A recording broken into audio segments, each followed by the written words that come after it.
My husband finally cut ties with his toxic mom and sister after they demanded we give up our house for my jobless sister-in-law and her family. Alright, so let me just start by saying my husband Brian was always the golden child.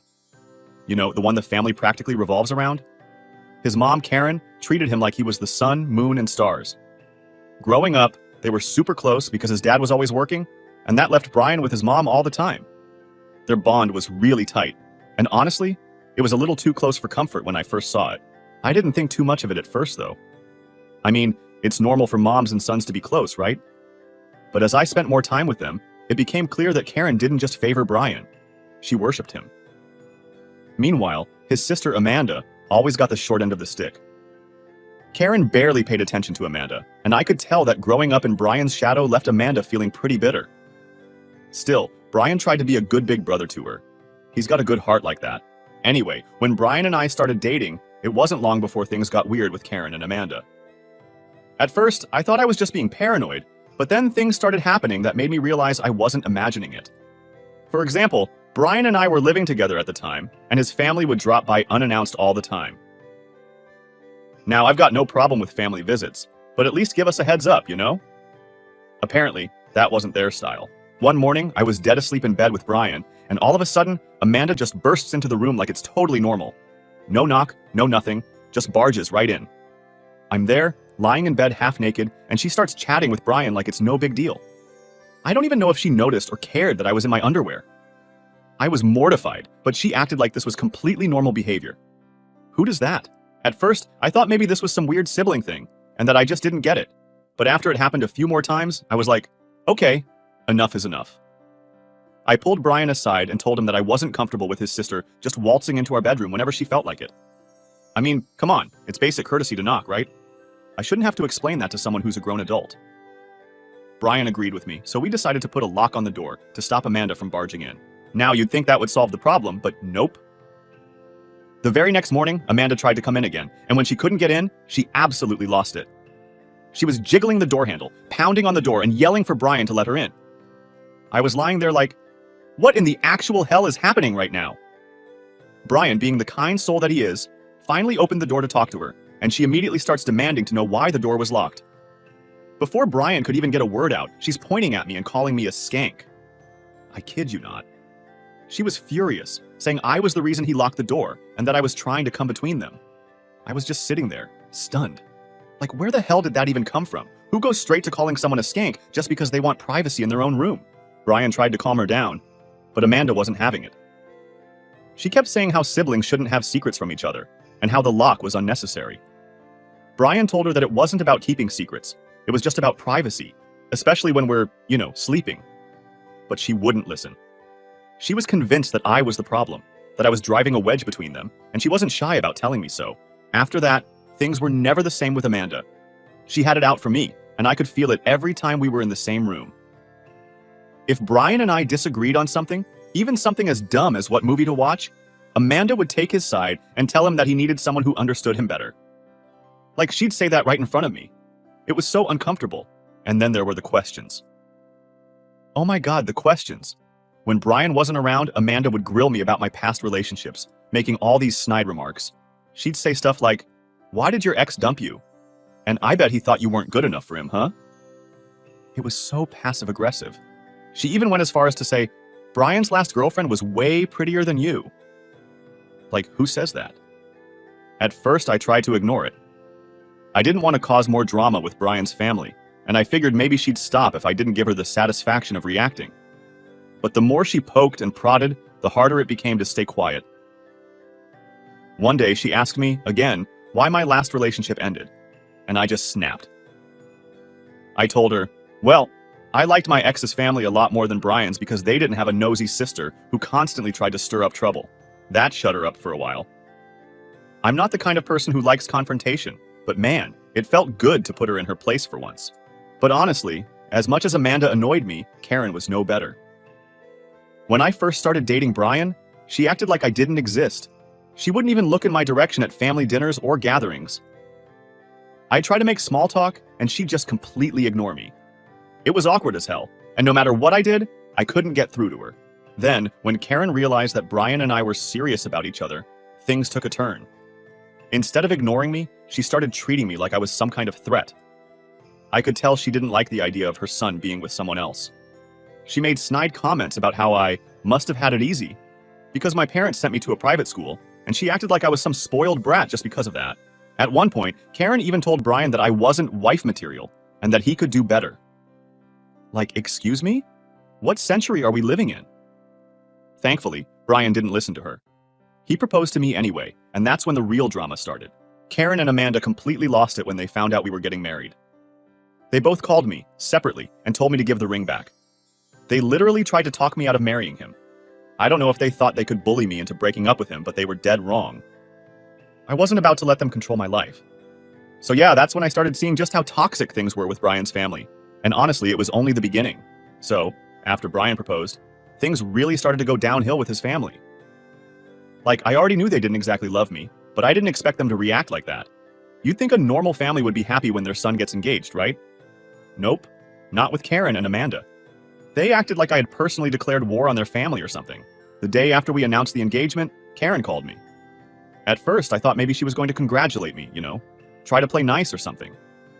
But nope, she went right into it.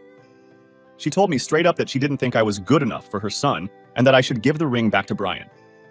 She said it so casually, like she was telling me to return a sweater that didn't fit. I just sat there, stunned for a second, trying to wrap my head around the fact that she was asking me to call off the engagement. Then she really started to pile it on. She said that Brian deserved someone who came from a better family, whatever that means, and that I wouldn't be able to take care of him the way she had. I could practically hear the jealousy in her voice. It was like she couldn't stand the idea that someone else might take care of Brian. And honestly, that just creeped me out. I tried to stay calm and told her that I loved Brian and we were getting married whether she liked it or not. She wasn't happy about that answer, obviously. She started going on and on about how I was ruining their family and how Brian wouldn't have proposed if I hadn't manipulated him. Seriously, the things she was saying were nuts. It felt like she'd convinced herself that I had somehow tricked her son into proposing. Like, what kind of mother thinks that about their own child? It was pretty clear that nothing I said was going to change her mind, so I ended the call. But honestly, I felt awful afterward. I didn't want Brian to feel like he had to choose between me and his family, but Karen was making it really hard for me to see how we were all going to get along after this. Later that day, I told Brian about the call, and he was just as pissed as I was. He didn't understand why his mom couldn't just be happy for us, and he was fed up with the way she treated me. He promised me that he was going to talk to her and set things straight. I appreciated that, but I also knew Karen wasn't the type to listen. Still, Brian gave it a shot. He called her up and tried to have a calm conversation, but from what I could hear, because he was in the other room but Karen's voice is loud, it didn't go well. She was saying all the same stuff she said to me, but this time to Brian's face. She told him I wasn't the right girl for him, that I was after his money. Mind you, Brian and I both work and make about the same amount of money, so that was rich coming from her. And that if he married me, he'd regret it. Brian told her that it was his decision and that he loved me, but she wasn't backing down. Eventually, he just hung up, and we both sat there in silence for a while. I could tell he was hurt. I mean, no one wants to hear their mom tear down the person they love. It put this weird tension between us because, while I knew Brian was on my side, I also knew how much he loved his family. And I didn't want to be the reason that his relationship with them got destroyed. It was just a mess. But the drama didn't stop there, because Amanda decided to get involved too. A few days after Brian's call with Karen, Amanda called me out of the blue. I had no idea what she wanted, but I figured she might be calling to smooth things over or something. She told me that she agreed with everything her mom said and that I needed to give the ring back. Like, she straight up said, "You're not good enough for my brother, and if you really cared about him, you'd let him go." I mean, who even says stuff like that?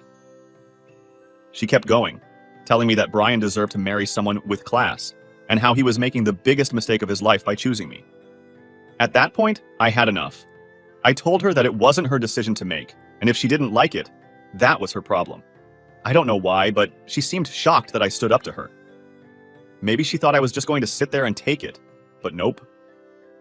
I wasn't about to let her talk to me like that, especially when I knew Brian and I were solid. When I told Brian about the call, he was even more pissed than before. This time, he went straight over to his parents' house to talk to both Karen and Amanda in person.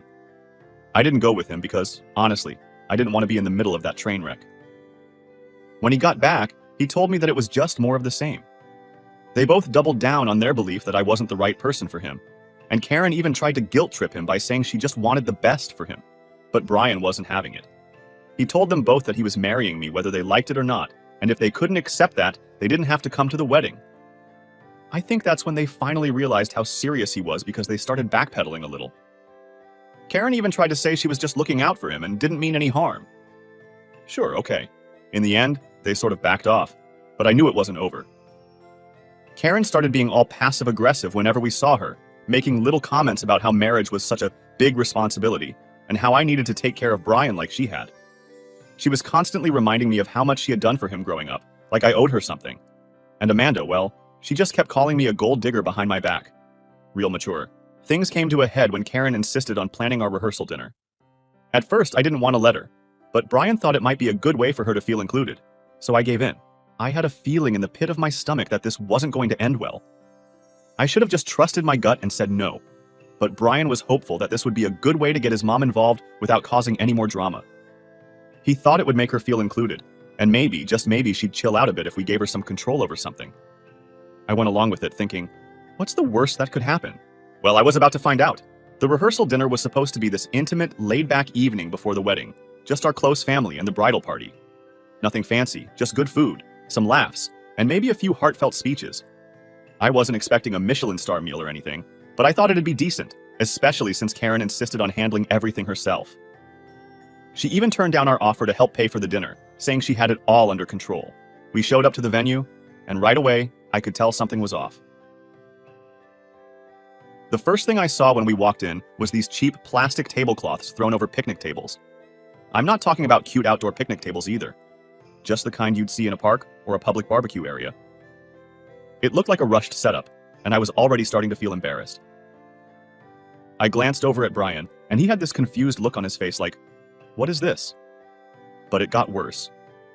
When we sat down, we realized the food wasn't even catered or homemade. Nope, it was a mix of fast food takeout.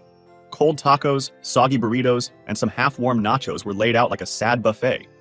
I couldn't believe it. I mean, it's not like we were expecting a 5-star meal, but this? For a rehearsal dinner? It felt like Karen just didn't care at all. She had weeks to plan this, and this is what she came up with? I was honestly trying to keep it together, not wanting to cause a scene, but then Karen walked in, all smiles, acting like everything was perfectly fine. She started telling everyone how much work she'd put into the dinner, and I just sat there, biting my tongue. I didn't want to ruin the night before our wedding, so I kept quiet, but man, I was fuming inside. Brian's dad, Mike, showed up a little late, and when he saw what was going on, he looked just as confused as the rest of us. He quietly sat down and tried to make the best of it, but I could tell he was irritated. Karen, on the other hand, didn't seem to notice that everyone was uncomfortable. She kept making little speeches about how hard she worked to make this night special, and I was just sitting there thinking, are you serious right now? Then, Karen started drinking. A lot. The more she drank, the louder she got. She started going on and on about how stressful it was for her that Brian was getting married. She kept saying things like, I can't wait for this to be over.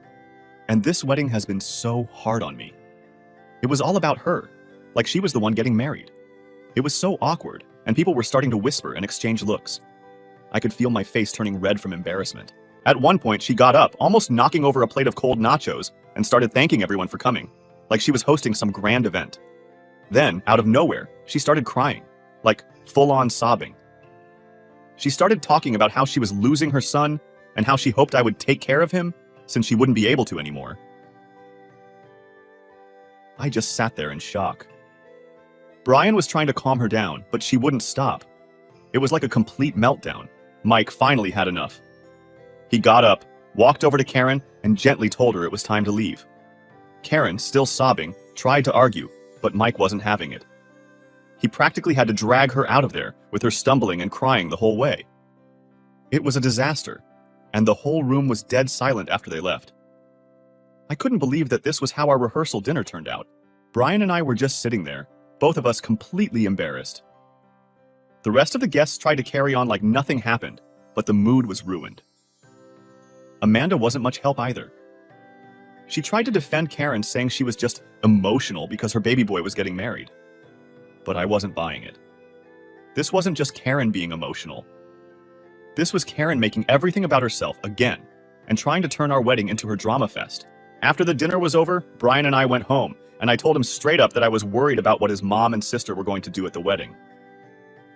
If they could turn a simple rehearsal dinner into a disaster, what were they going to pull on the actual wedding day?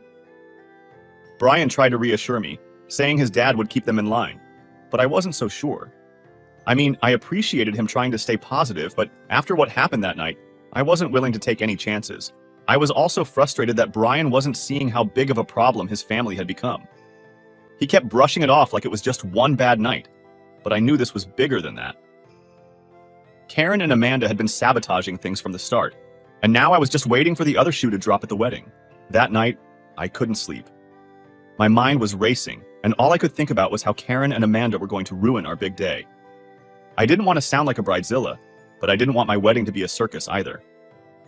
I kept going over every possible scenario in my head, imagining all the ways things could go wrong. It wasn't just about me either. I knew Brian would be devastated if his family made a scene at the wedding, and I didn't want that for him. But I couldn't shake the feeling that something was going to happen. I didn't know what, but I just knew. In the end, the rehearsal dinner was a mess, but it gave me a wake-up call. Karen and Amanda weren't going to back down, and I needed to figure out how to protect our wedding day from becoming another one of their dramatic episodes. I wish I could say that was the worst of it, but I had no idea what was coming next. I had my guard up, but it wasn't enough to prepare me for what was about to happen. I couldn't shake the feeling that they wouldn't just sit back and let us have a peaceful day, not after how the rehearsal dinner went.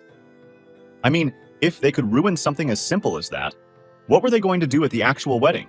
The night before the wedding, Brian and I had our first real fight. We'd been through some rough patches dealing with his family, but we'd always been on the same page, supporting each other. But this time, I had reached my breaking point. I told him straight up that I didn't want his mom or sister at the wedding. I knew it sounded extreme, but after all the stunts they'd pulled, I wasn't willing to take the risk.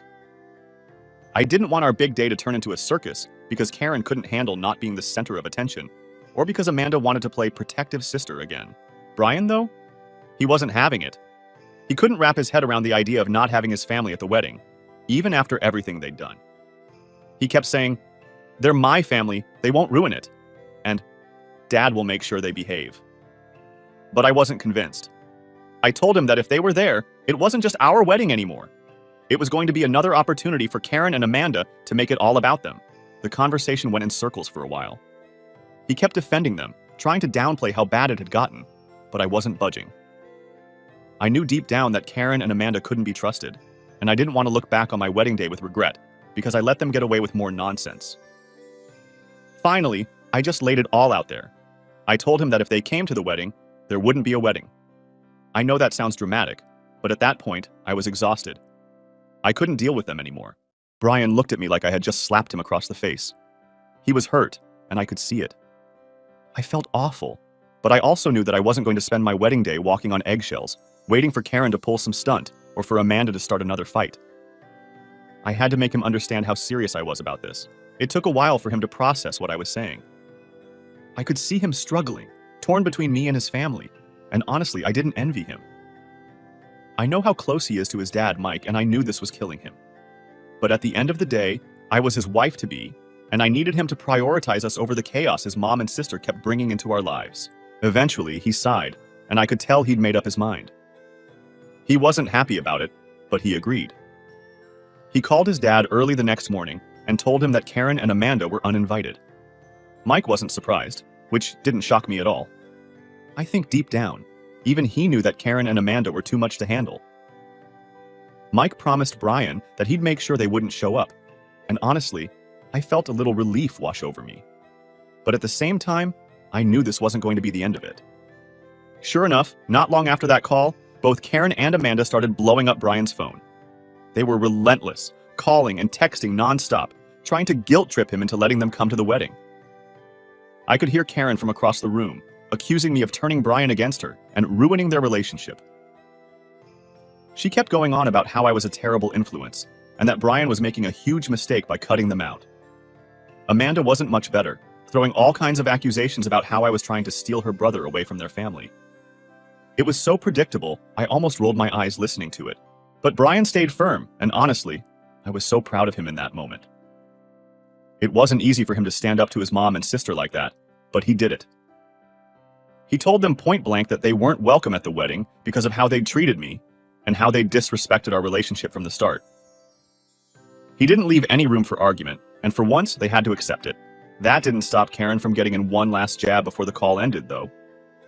She went on this whole rant about how she was the real victim here, how she was losing her son because of me, and how I'd manipulated Brian into shutting her out of his life. It was all so dramatic and over the top. But what really pissed me off was when she said, "You'll regret this decision. You'll regret choosing her over your family." That hit a nerve, but I bit my tongue. I wasn't going to let her drag me down into her drama. When the calls finally stopped, Brian and I just sat there in silence for a bit, processing everything. I could tell he was struggling with what had just happened, and I felt bad for putting him in that position, but I also knew it was the right call. This was our day, and we deserved to enjoy it without any more chaos from his family. The wedding day itself was beautiful, though. Everything went off without a hitch. I was nervous the entire morning, half expecting Karen or Amanda to show up and make a scene, but they didn't. Mike came, just like he promised, and he was so supportive. It was clear that he didn't agree with how Karen and Amanda had been acting, and he made a point to tell both Brian and me how happy he was for us. That meant a lot to me, especially after all the drama. We had a perfect ceremony, surrounded by the people who actually cared about us and wanted to celebrate our happiness. For the first time in months, I felt like I could breathe again. There were no interruptions, no passive-aggressive comments, no meltdowns, just love, laughter, and a lot of relief. It was everything I had hoped for and more. As for Karen and Amanda, well, they didn't show up, thankfully. But I found out later that they had planned to. A few of Brian's cousins told me after the wedding that Karen and Amanda had been planning to wear white to the ceremony to make a statement. Yeah, you read that right. They wanted to upstage me at my own wedding. It was one of those moments where I was like, thank God I trusted my instincts. If we hadn't uninvited them, who knows what kind of chaos they would have caused. By the end of the night, I was just grateful. Grateful that Brian stood up for me. Grateful that we had such a beautiful day. And grateful that I wouldn't have to deal with Karen and Amanda's nonsense for at least a little while. I knew the drama with them wasn't over for good, but for that day, it was perfect. A couple of years went by, and things seemed to calm down. Brian and I had worked hard, saved up, and finally bought our first house. It was a huge deal for us, something we'd been working toward for years. When we got the keys, it felt like such a big accomplishment, like we had finally built something that was just ours. We had a small housewarming party with close friends and a few family members, but I didn't invite Karen or Amanda. After everything that went down at the wedding, I wasn't in any rush to deal with them again. Of course, they found out about the house eventually. A few weeks later, Karen and Amanda dropped by to see the place, though I made sure I wasn't around for most of it. Brian showed them the house and told me later that the visit had been awkward, but brief. I thought that would be the end of it, and maybe we'd keep our distance for good. But nope. I should have known better. One afternoon, out of nowhere, Karen called me. It was honestly weird because we hadn't spoken since the wedding. The moment I saw her name pop up on my phone, I had this bad feeling in my gut. I hesitated for a second, but figured I'd better answer it just to see what she wanted. At first, she tried to play nice. She asked how I was doing and made some small talk, asking how Brian and I were liking the new house. But I could tell something was off. She was way too friendly, and it just didn't feel genuine. And then she dropped it. Out of nowhere, she told me that Amanda was pregnant again, her 6th child, and that because Amanda's family was struggling financially, Brian and I should give up our house to them. At first, I didn't even know how to respond.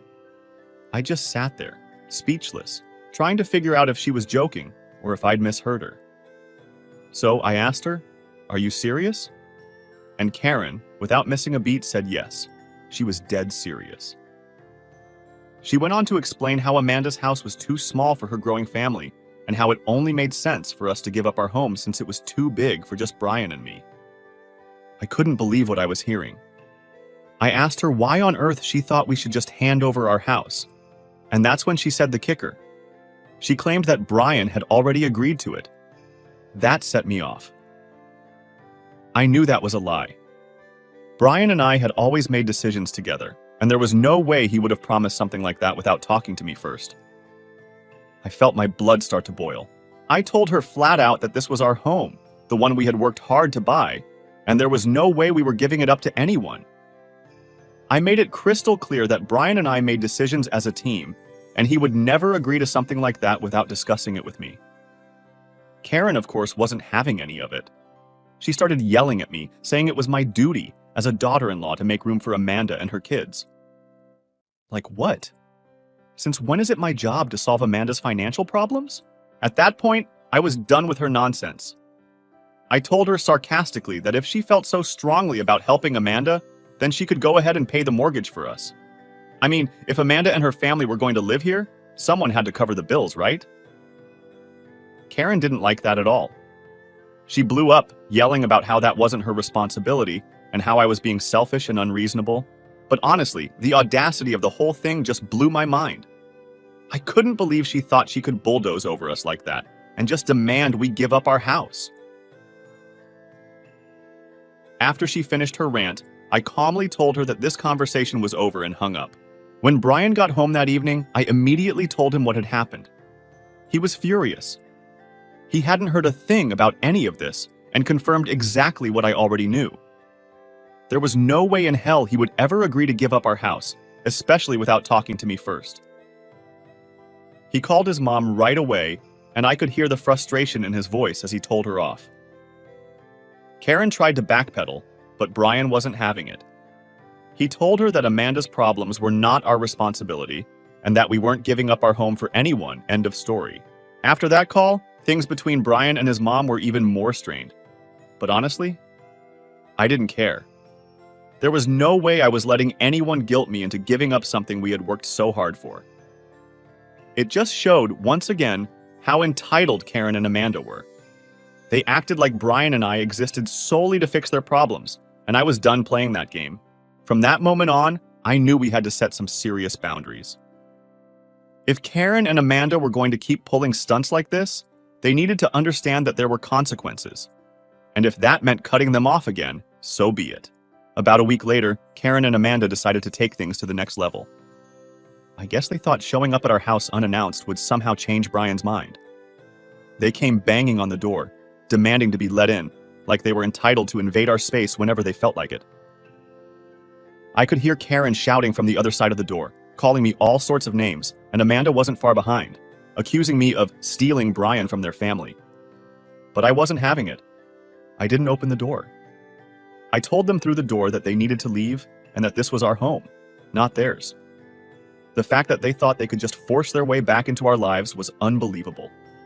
They kept banging, yelling, and causing a scene, but I refused to engage with them any further. Brian got home not long after, and when he saw what was happening, he was furious. He didn't hesitate for a second. He walked right up to the door and told them flat out that if they ever showed up at our house like this again, we'd call the cops. I think they were shocked by how firm he was because they finally left after that, but not before throwing a few last-minute insults my way. Since that day, we've had zero contact with Karen and Amanda. And honestly, I don't miss it at all. It's like a huge weight has been lifted off my shoulders. For the first time in a long time, Brian and I can actually focus on our life together without the constant interference from his toxic family. No more passive-aggressive texts, no more guilt-tripping, no more drama. Just peace. It hasn't been easy for Brian, though. I know he still loves his mom and sister, despite everything, but he's realized that loving them doesn't mean he has to let them walk all over us. Setting those boundaries has made our relationship stronger, and it's given us the space we needed to breathe and build our own life together. I don't know if we'll ever have a relationship with Karen and Amanda again, but for now, I'm just thankful that Brian and I are finally free from the chaos they brought into our lives. And honestly, it feels like we've finally taken control of our own story, and I wouldn't trade that for anything.